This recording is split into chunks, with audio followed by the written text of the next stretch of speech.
Good evening, everybody. My name's Arthur Jamison. I am your Group Executive for Planning, Housing, and Development in the Mayor's Office.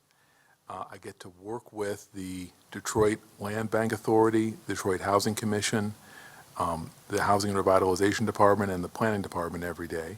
And so I'm going to be here tonight for the next hour or so to present some basic facts about the Proposal N that's on your ballot for the presidential election on November 3rd, and make sure you have some basic information, and then provide some questions and answers after that.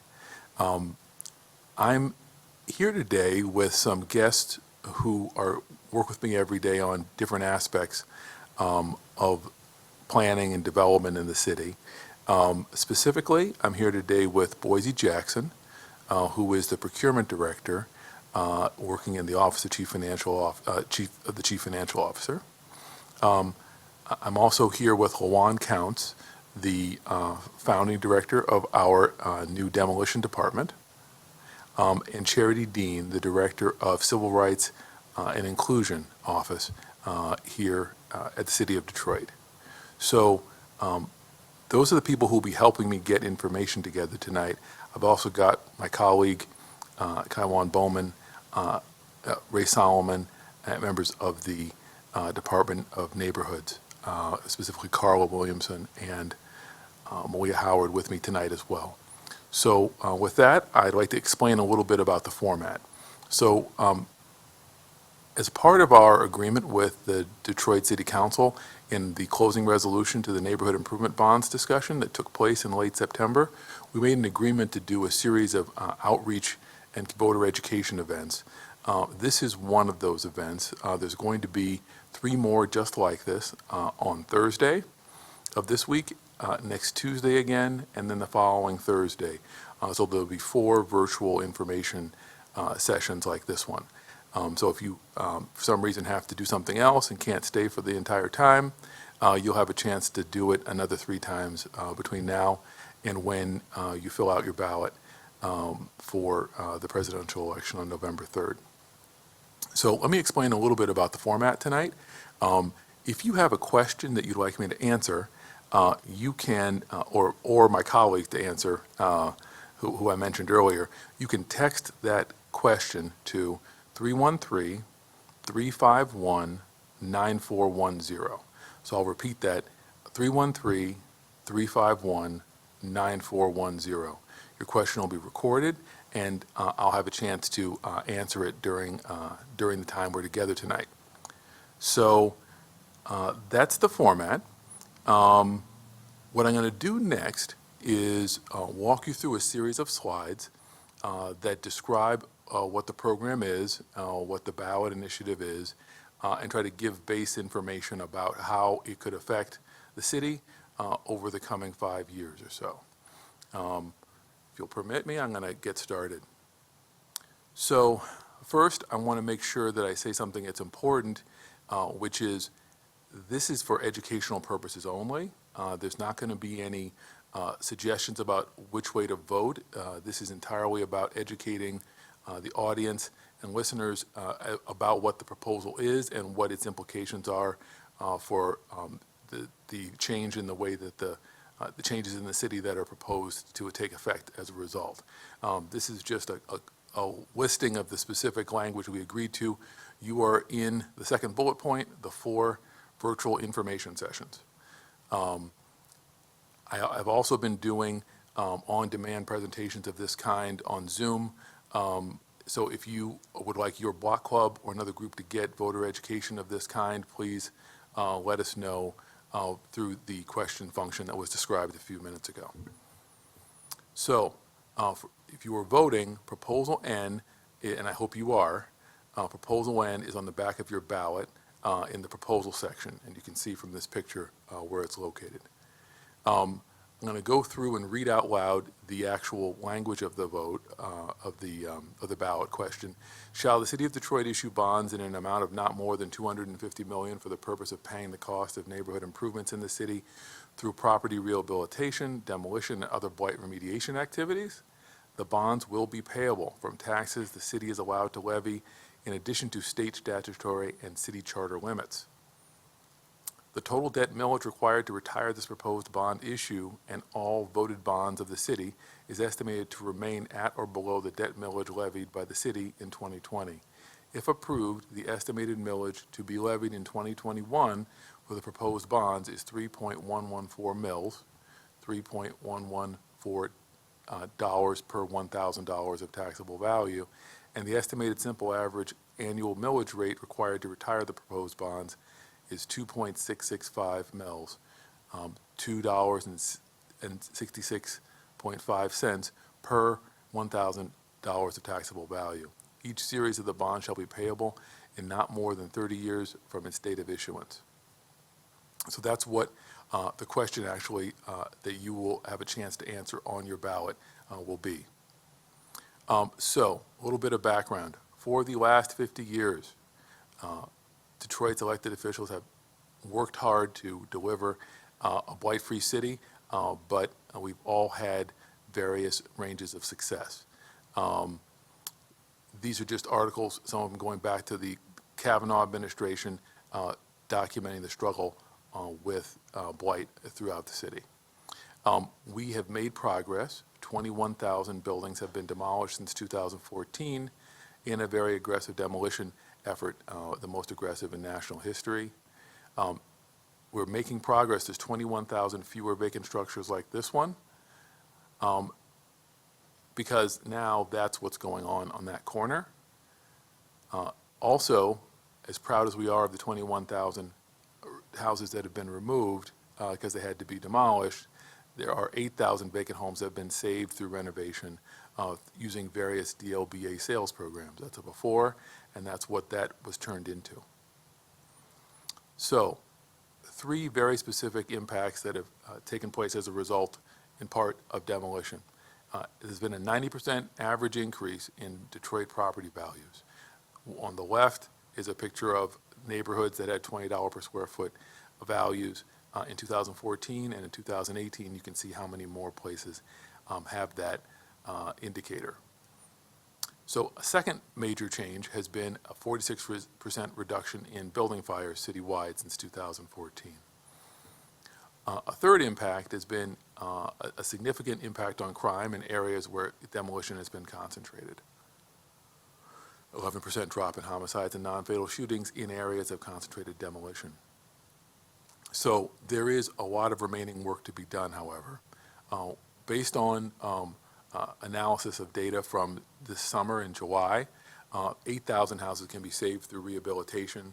Approximately 14,000 must be demolished, leaving 22,000 houses that need to be addressed. So we are proposing to prioritize the houses that can be saved by preserving them, and we're proposing that 8,000 of them, we're proposing that we demolish 8,000 and address 16,000 houses. Prioritizing rehabilitation in this way is going to require us to seek some alternative funding sources for the remaining houses that need to be demolished. So let's just review the four major things we're planning to do as part of this proposal are to preserve 8,000 vacant houses that can be transformed through rehabilitation, creating a range of different kinds of housing options, including affordable housing for Detroit residents and businesses. We're planning to demolish 8,000 houses that can't be saved, reducing residential blight and raising property taxes consistent with what has happened over the last 6 years. We're also focusing on the capacity of this bond to focus procurement opportunities on the Detroit-based businesses and the Detroit-based small and headquartered businesses in the construction-related industries in the city. And we believe we can do this without raising taxes for Detroit residents. So for the same dollar amount of taxes that you pay this year, you'll pay next year, we can undertake this work. I'm going to get into some detail about that subject as we get further into the presentation. So if you're joining us late, I want to make sure that you know that this conversation is being presented for educational purposes only. There's not intended to be any suggestion in either direction about which way you should vote. This is part of a series of meetings that we've committed to complete with the City Council. So 8,000 houses can be saved and are spread across the city. You can see the general locations that those houses are concentrated. One of the reasons this is so important is each year we lose about 1,000 houses to weather, arson, vandals, and it pushes houses that were salvageable towards demolition. How are we going to do that? Plan is to clean out an interior and trash and debris, secure the exteriors with metal or secure view, and then patch or in some cases replace, or in other cases cover roofs so that there's not further water damage. Just to give you a sense of comparison, if you go onto the Detroit Land Bank website now and look at the auction houses that may be there, those houses will have the trash removed, but they will not be secured in the way that's described here, nor will they have the roof repairs that are described here. So there is a significant difference between an auction house on the website today and these houses, which would go onto the Land Bank auction website when stabilized. Another important aspect of this is that we're planning to use these houses and their rehabilitation capacity to help us work more closely with community development organizations. There's a range of community development organizations in the city, from the Bridging Communities to Osborne Neighborhood Alliance. It's a wide range of different groups. Many of these groups have the capacity to rehabilitate houses. Others need to grow into that capacity. And so we are working closely with them so that they can get the capacity building and revolving loan funds they need to rehabilitate many of these houses. We're also launching a series of related programs. The Detroit Land Bank Authority has recently issued new vacant land sales policies to make it easier for you to buy that lot that may be across the street from you that you've been maintaining, that is not a side lot to anyone, but you haven't been able to buy historically. Lots like those are going to be available for sale now because of a series of reforms the Council and the Land Bank work together on to create. We're also planning to launch a rehab academy to prepare Detroiters for renovation success and help people leave the compliance period and make sure that when they get involved in it, they have a sense of what they need to do to make it work. And then finally, we've committed to complete neighborhood plans in every part of the city over the next 5 years. And by doing that, to create the master plan updates that we think are appropriate for the city once we've completed all those neighborhood plans. So the next phase of the proposal that's on the table is to demolish 8,000 vacant houses. We estimate that there's about 14,000 houses that require demolition. A little over 8,000 are in the land bank inventory. The remaining ones are either privately owned and have orders demolished, or they have other attending situations that mean that they're not in the city's portfolio and would require other means to get them demolished. We're going to demolish 8,000 of the 14,000 houses over the next 3 years approximately. We're probably going to need to use other funding sources to get the remaining demolitions done. And finally, we believe that if we actually take care and demolish the houses that we need to, we're going to be able, to preserve some of the houses that we need to, we'll be able to reduce the aggregate number of demolitions. All right, so I'd like to dwell here for a moment because I was also involved in a discussion of this kind last year in the fall, and community members and the council expressed concern about their ability to have oversight over demolitions, and they wanted various program reforms to take place. So as a result of that, the administration and the council and others got together and said, we can make some of the changes that were suggested now. Among the most important, by way of example, the Auditor General, others who had a chance to review the progress of the demolition program and some of the issues there, recommended a series of reforms, many of which are highlighted here and were adopted and embraced and have become part of the way that we do business. By way of example, we have moved all demolition activity from the land bank, where about 80% of it was previously located, to a city department that has city council member oversight for its budget, its staffing, and its procurements that it works on with the Office of Contracts and Procurement. So that department's going to administer all demolitions now, as opposed to the way it was before, when only a small number of them were administered by city departments. Next, there's going to be quarterly reports to the council about all the progress and recommendations for changes related to demolition.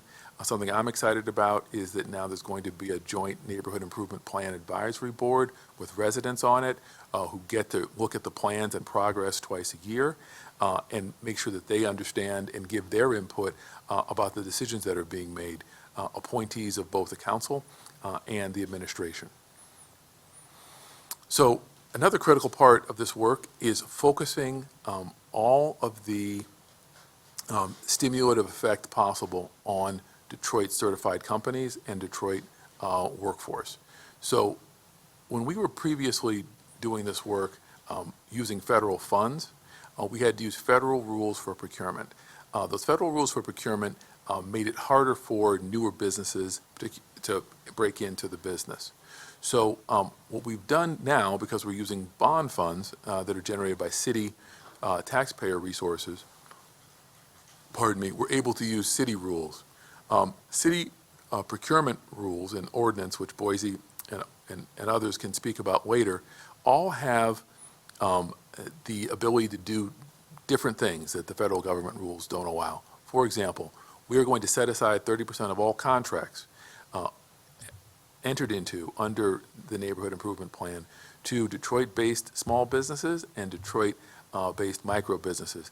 This way, they'll be the only people who can bid on that work, and as a result, we think it's going to have a stimulative and direct impact on local Detroit-based businesses and construction-related industries.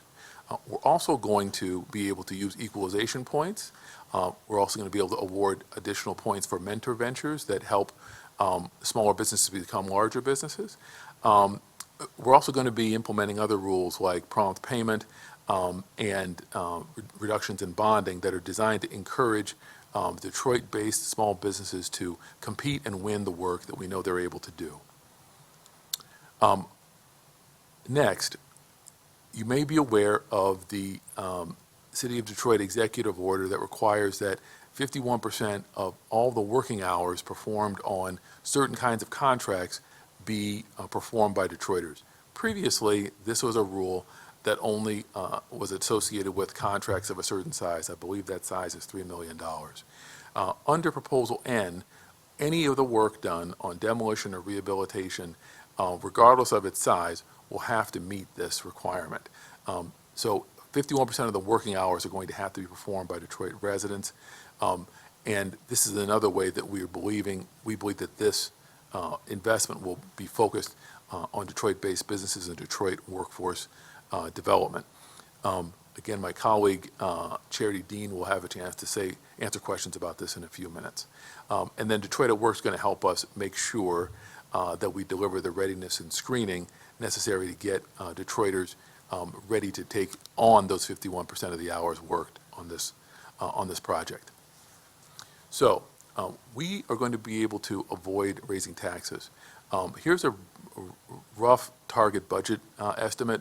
We're reserving about $90 million to preserve about approximately 8,000 homes.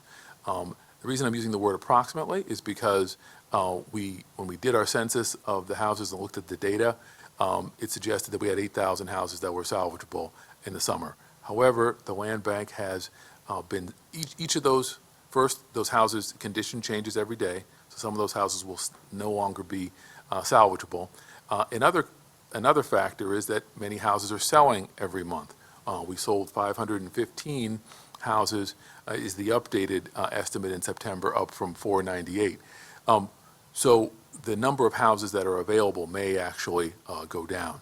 And then finally, we are anticipating using other sources of funding in addition to the bond funds to make sure that the rehabilitations take place. So that's a little bit of background about what the cost is and what the $250 million are being spent on roughly.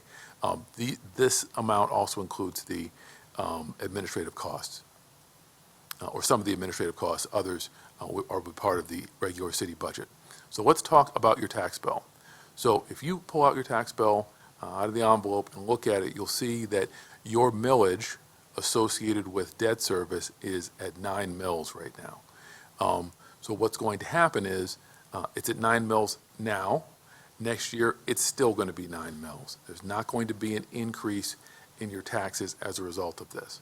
What I want to do right now is show a table prepared for us by the Chief Financial Officer's office, which helps describe the choices that you have at the ballot on November 3rd, or whenever you decide to vote before November 3rd.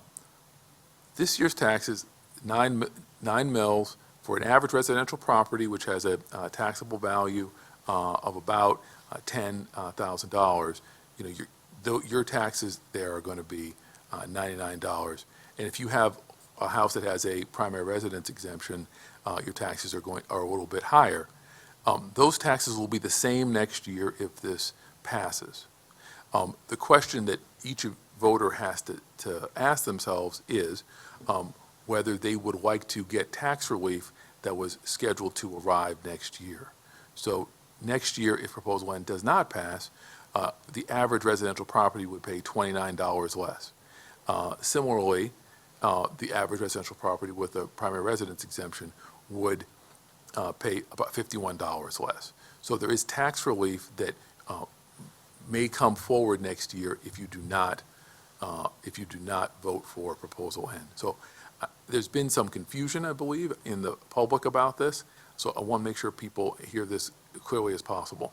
Your taxes will not increase next year, but tax relief you might have gotten next year won't be available if Proposal N passes. If Proposal N does not pass, that tax relief is something you can realize next year. Great.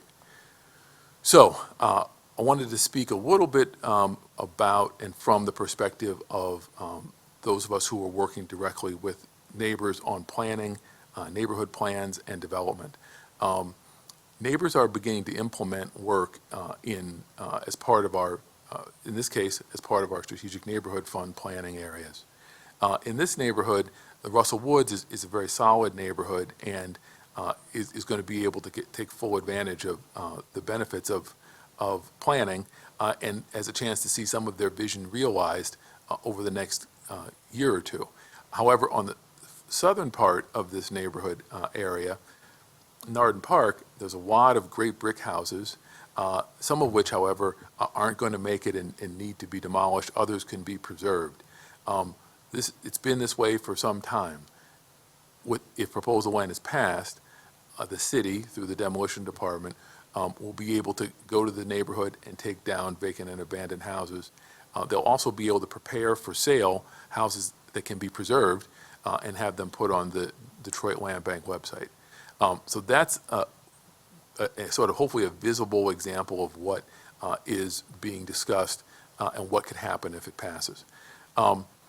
If you happen to live in the Gratiot 7 Mile area, some folks live up in Mohican Regent and Regent Park, and those folks already have a very solid neighborhood. But if you go further south towards Maple Ridge, you've got a lot more vacant houses. So these houses were not able to be demolished or addressed through the Hardest Hit Fund, and so this bond passing would make it possible for those houses to come down or be sold. And this gives you a sense of how important an issue blight removal and home preservation is going to be in that neighborhood.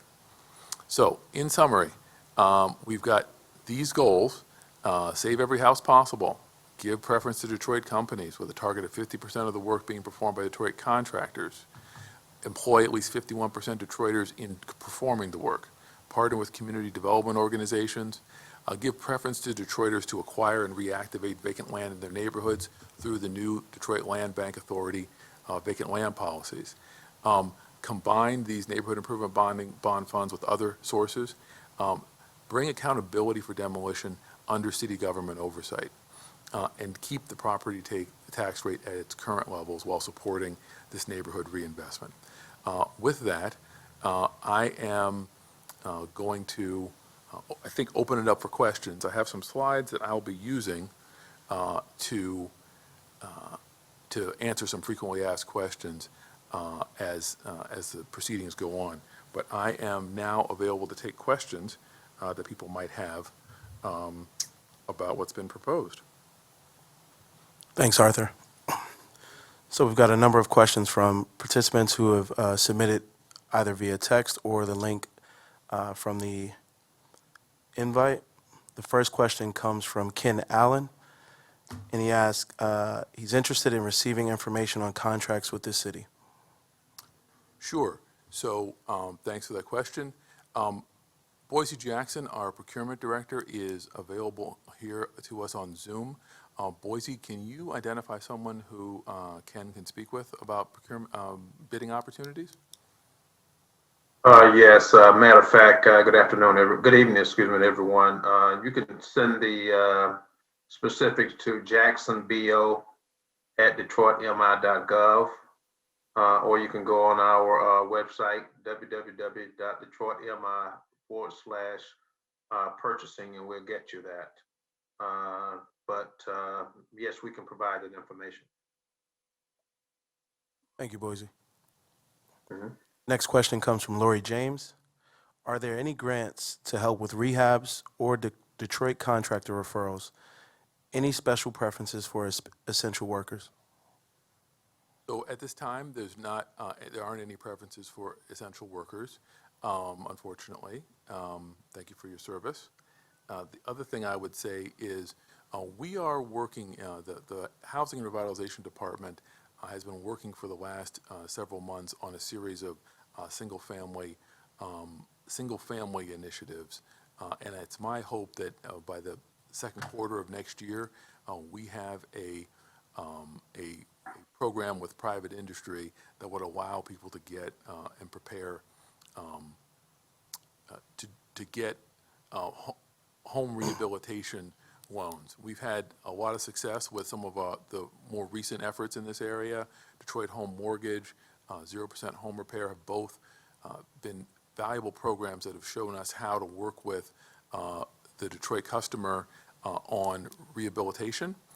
So I think we're going to take what we've learned there and try to create a new program that will make it possible for you to acquire one of these preserved homes and then use the loan program to finish the rehabilitation. You know, where interest rates are today and the ability to borrow in the city getting a little bit better, we believe that for a house payment that's very competitive with, say, affordable housing rates, people should be able to acquire and rehabilitate some of these houses. We've got to finish the work to do that, but it is work that's in progress. Thank you. The next two questions come from Regina Payton.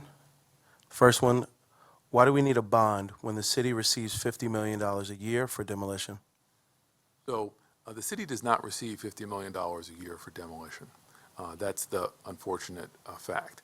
So what you may be alluding to is the fact that the city, in its most recent budget, had $50 million from its reserves set aside to work on demolitions. That was because last year there was an effort to borrow that would have allowed demolition to go forward, and so that there was not a slowdown in demolition, $50 million of reserves were allocated to demolition. However, in the beginning of this year, as everybody is experiencing, you know, COVID hit our city, and what's happened is the city's budget went down. You know, the city's budget deficit grew by $130 million. Next year's deficit is expected to be the same or larger. So the $50 million we had put aside into demos had to be used to, frankly, keep some of the workforce and some of the essential services of the city going. So as a result, we only have $10 million this year that can be used for demolition. there's not a state or city allocation of any kind that comes to the city on an annual basis that can support demolition at that scale. So the short answer is there's not $50 million that comes to the city for demolition. Thank you. Second question from Ms. Payton. How is a bond paid for if taxpayers won't be responsible? Okay, so that part of the slides that I was showing earlier where it said at a picture of your tax bill and it said 9 mils of your taxes are being used to pay debt service, as I've mentioned many times before, that number will not go up, but the money raised from those 9 mils that are already on your tax bill are what will go to repay the bonds. Okay.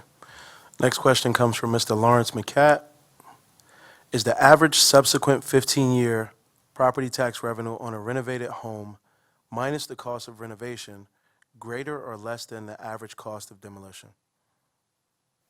So I think I even had a chance to talk a little bit about this before. The average cost of demolition is expected to be approximately $20,000 per house. That includes all the abatement and removal of asbestos and other materials and the proper disposal of those materials. So that's what the estimated cost is there. The estimated cost of preserving the houses for eventual private rehabilitation is between either $12,000 to $15,000 a house. So I don't know the answer to the question that's being asked. I would need to, unfortunately, probably do a little arithmetic here. But my sense is that it's less expensive to preserve the house so that it can be rehabilitated than it is to demolish the house. Hopefully that gets to your question. If I haven't gotten to it, I know you'll probably write back and I'll have a chance to try to answer it again.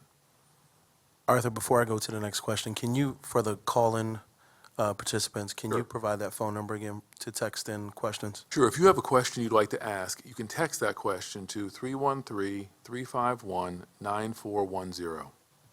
Again, that's 313-351-9410. Thank you. The next question is from Shanita S. I'm just curious as to how this project would be funded. I believe it's definitely much needed in our neighborhoods. Okay, so the bonds will be paid off by, I may go backwards and show the slide where it has your tax bill on it. The money to repay the bonds will come from that part of your taxes, those 9 mils. And as I was showing you a minute ago, your taxes should not go up. You may say you would to yourself you would like to receive the savings associated with this, and that's why that's why it's on the ballot for you to choose. But if your taxes should stay the same, and the taxes are what will repay the bonds. Okay. The next question is from phone number 313-407-3948. The question is, currently the land bank sales are required to go through sales compliance, and that the purchaser must fix up the property and contribute to make progress and provide updates to the DLBA on a regular basis. Would the 6,000 homes that are secured for sale and renovation be sold through the land bank and thus be subject to the same compliance structure? Short answer is yes. They're going to be sold through the land bank and go through the same compliance structure. One thing I would want to feature right now is the city's plan to have a rehab academy so that people who would like to purchase the houses can go through a training course and get them ready for the kind of decisions they'll need to make so they can make informed decisions about buying the houses, including understanding the construction period and the period of compliance. Okay. Next question comes from phone number 313-434-3947. There are about 13 houses on my block that are vacant and have been for many years. How do you decide what areas, streets to service first for demolition or renovating? That question is from Tony and Velma Rucker. Sure. So we're planning to start in places where an occupied house has 2 vacant houses within 100 feet. So when you apply that logic to the map of 16,000 houses, you find that it takes you to the places that did not have the benefit of HHF, and it takes you to the places like Maple Ridge and Narden Park and Midwest and Brightmoor and Connor Creek and all the different parts of the city that did not have the full benefit of HHF for various reasons. Because those are the places where an occupied house has two vacant and abandoned houses on either side of it. Okay. The next question is from Joseph T. Conrad. Is proposal N a bid opportunity? Will asbestos hazardous material assessments be part of this discussion? If this is a bid opportunity, will the asbestos hazardous material assessments be bid separately from the demolition work? So I think the best and most informed person to talk about that is probably either Boise Jackson, the procurement director, or Lawan Counts, the demo director. Boise or Lawan? Yeah, I'll start it off and I'll let Lawan finish it, obviously. So all of the 250 million that Arthur spoke on will be bids. The bids as of yet have not gone out. All we have sent out thus far are pre-qualifications that enable companies to know what it takes to be able to bid on it. So we are looking at doing that after the vote is done, but pre-qualifications are out and they're due on October 23rd. And I'll let Lawan comment on the abatement versus them being in the package. And so, yes, we do intend on phasing in a process where we do abatements and demos only, so they will be separated. So there will be more opportunities for abatement companies to have direct contracts with the city as well. Thank you both. The next question is from Charlton R. Baker. Please advise how you are tracking the participation on the projects, monthly utilization reports, payroll reporting, or bid information from contractors. Finally, how transparent is this information, and can you report on this information for past projects? So for that answer, I think that Charity Dean's probably the right person to speak about that. Charity, are you able to address this one? Yes, I'm here. So the way that we track compliance for the executive order is through monthly certified payrolls. We require contractors to submit monthly certified payrolls. In addition, each worker needs to submit 2 proofs of residency. We do that every month. And yes, we currently have on our website all of the projects that we monitor, and adding this program into our system means that they will be subject to the same thing. So you'd be able to go online to see where they are. You can always go to detroitmi.gov/CRIO, CRIO, and click on the incentives compliance team. There you can see where all of the projects are related to executive order, and that's a live map that shows you the percentages of compliance. Thank you, Charity. The next question is from Dorothy Sanders. Can these funds be used for senior housing? Please advise. Sure. Unfortunately, no, they can't. We have a legal opinion. We looked into this. The bond proceeds can't be used for private residences. So we can use it for a public purpose with a useful life. And so the use of demolition or preservation are both eligible, but we can't use it on a private home. I would add that we've spent, just as a point of information, we've spent time and resources increasing the home repair budget for HRD over the last few years. I believe that it went up from $4 to $6 million this year. So we are focused on trying to create more home repair resource opportunities. Thank you. The next question is from Barbara Paxton Clark. And Ms. Clark is seeking to purchase a lot at 9990 Cascade. It's a lot adjacent to her property. She's been trying to purchase for the past 10 years. So I guess what I would say is that it sounds like it's a side lot that for some reason has been, you've been unable to obtain it. My experience with those lots is that they probably belong to the land bank, but sometimes, and this is one of those situations where it's harder, it belongs to the city for some other reason, or it belongs to maybe the Housing Commission or some other agency of the city. It will be my suggestion that you send an email to our executive director at the Detroit Land Bank Authority, Saskia Thompson. Saskia, if you'd like me to send it to someone more specific, I'm sure you can reach out to me, but Saskia's email is sthompson@detroitlandbank.org. So sthompson@detroitlandbank.org. Thank you. The next 5 questions are from Mr. Romeo Yarena, phone number ending in 5316. First is, we understand the program. What will all the meetings be about?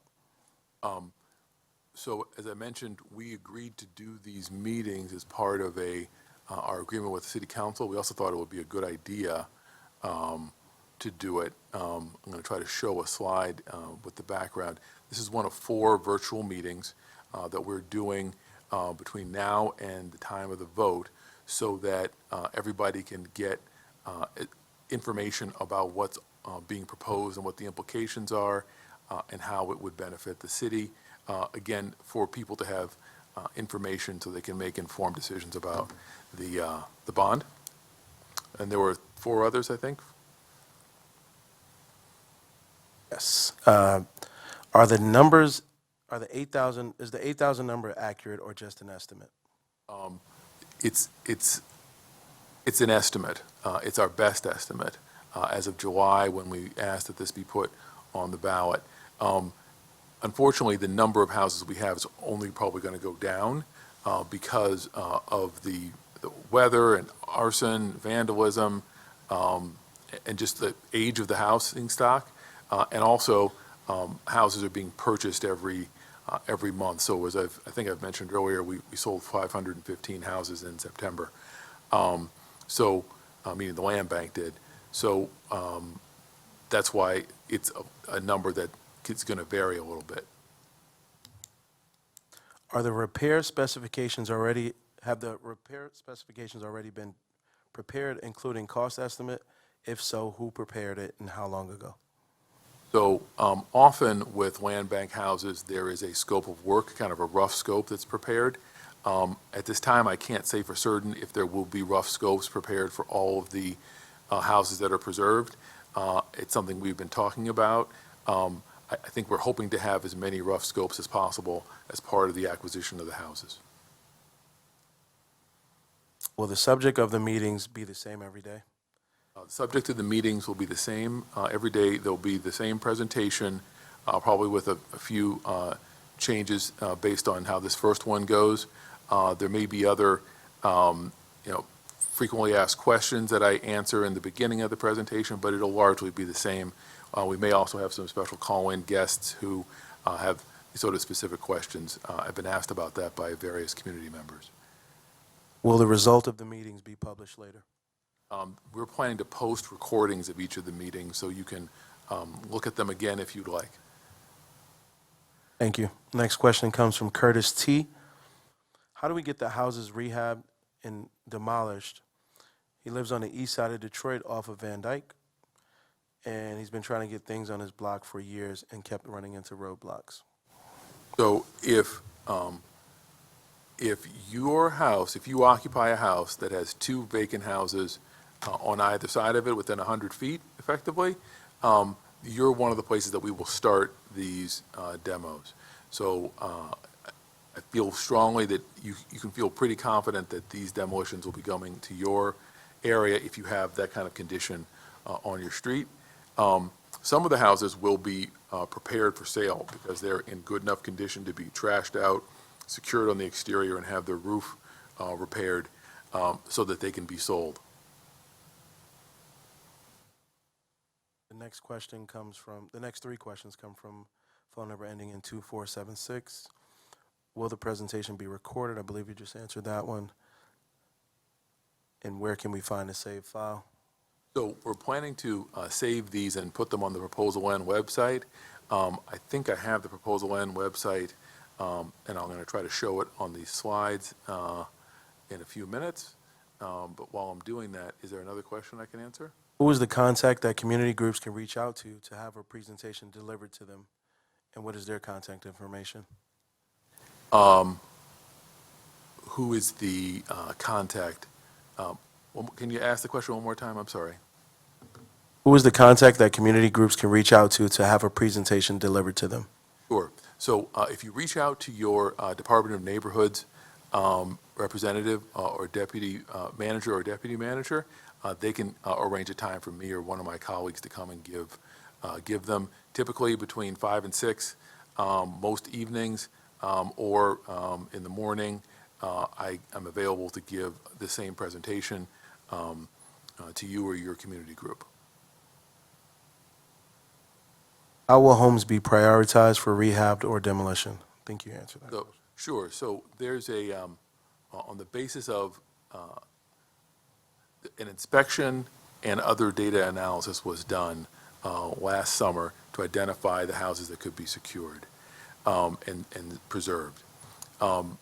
So what's going to happen is, on the basis of that, we've developed these estimates and we've developed these scopes. I want to make sure, I feel like I'm missing a dimension of the question, which was, how are we going to prioritize? Are you prioritizing demos? So on the basis of that information, we're going to go to the places where you've got a vacant house, we have an occupied house that has 2 vacant houses within 100 feet of it.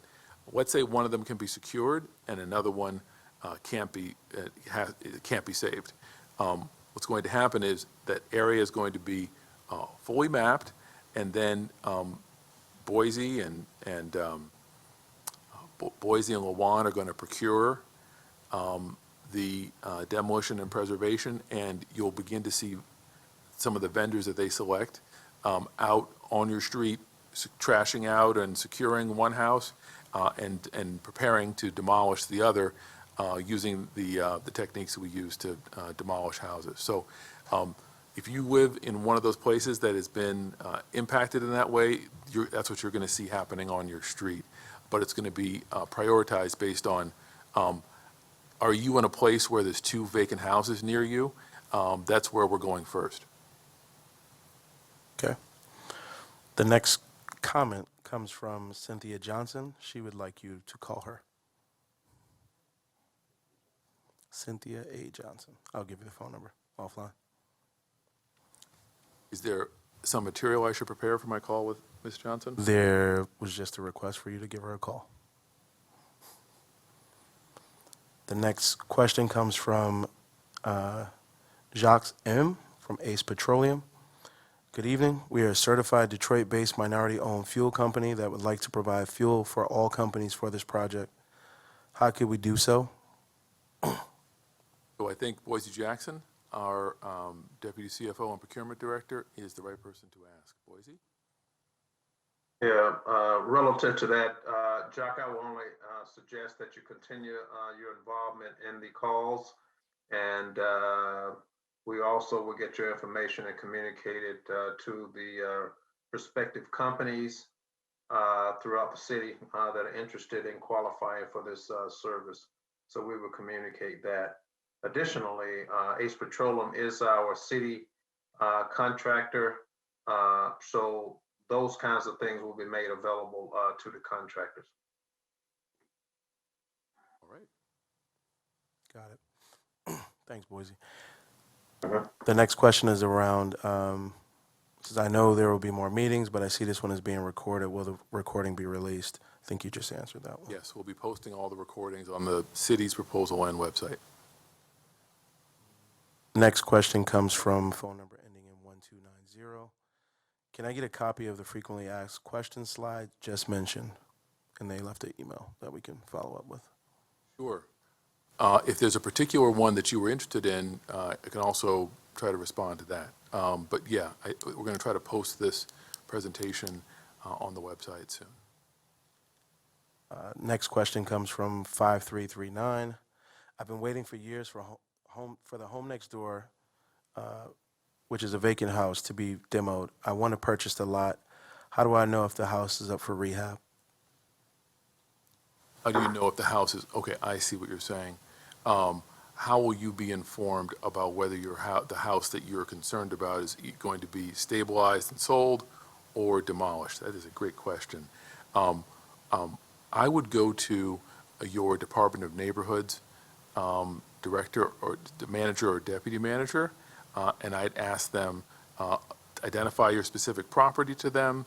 That is one of the ways that the demolition department will be prioritizing houses for demolition or rehab. So please share that information with your Don, and then have your Don speak with LaJuan Counts about whether that house should be preserved or demolished. Arthur, for those that don't know where to find their Don, potentially, can you help them with that information? Sure. I guess I'd say to anybody in the audience, if you don't know who your Don is, you can probably text your, I should be able to post Dons and their numbers. Let me see if I can do that before the end of the Q&A tonight. Do you know what district you're in? I can make sure we make that connection right now. Hey, Arthur. Hi, Charity. Hi. Anyone who doesn't know who their district manager is can go to detroitmi.gov and scroll down on the homepage and enter their home address. Their district manager will come up, their district inspector will come up, their trash pickup will come up. All of the information is on the homepage on detroitmi.gov. Thank you, Charity. I have another question from phone number 5339. How do I keep outsiders from purchasing adjacent lots to my property that I want? So, all right, so each one of these situations is different, but I'll try to tell you what I think the tactic should be. So first, I'm assuming from your question that the property you're talking about is not a side lot to you. If it's a side lot, side lots are for sale, and you can find them at the Land Bank website. If it's not adjacent to you and it's not a side lot to anyone else, then it should begin to be available over the next sort of 3 to 6 months as a neighborhood lot where you'll get a postcard in the mail saying what properties are available, and then you can make sure that, because you will have gotten this postcard, you can make sure that you're either on the list to buy it or you can go forward and buy it. The neighborhood lots will be for sale for $250 once they've been made available. So I would, again, talk to your Don, find out when the neighborhood lots in your neighborhood are going to go on sale. They've done the first pilot last week. I think we've had pretty good success. So it's going to be widened out over the end of this year and the beginning of next year. So I would talk to your Don, and then based on what they say, look for the postcards indicating what neighborhood lots are available. Got 2 more questions. The next question comes from Big E. The demolition program wasn't in my neighborhood. Will this reach demos in new areas? The entire purpose of this program is to reach to complete demolitions in areas that did not have the benefit of HHF. So the place we're going first are houses that are occupied. We're going to target those areas where occupied houses have 2 vacant houses within 100 feet of them. That's where we're going to start. So it would seem to me like if your neighborhood was not benefited by demolition, like some others were, that is how that you're going to probably be one of the first places that the demolition program goes.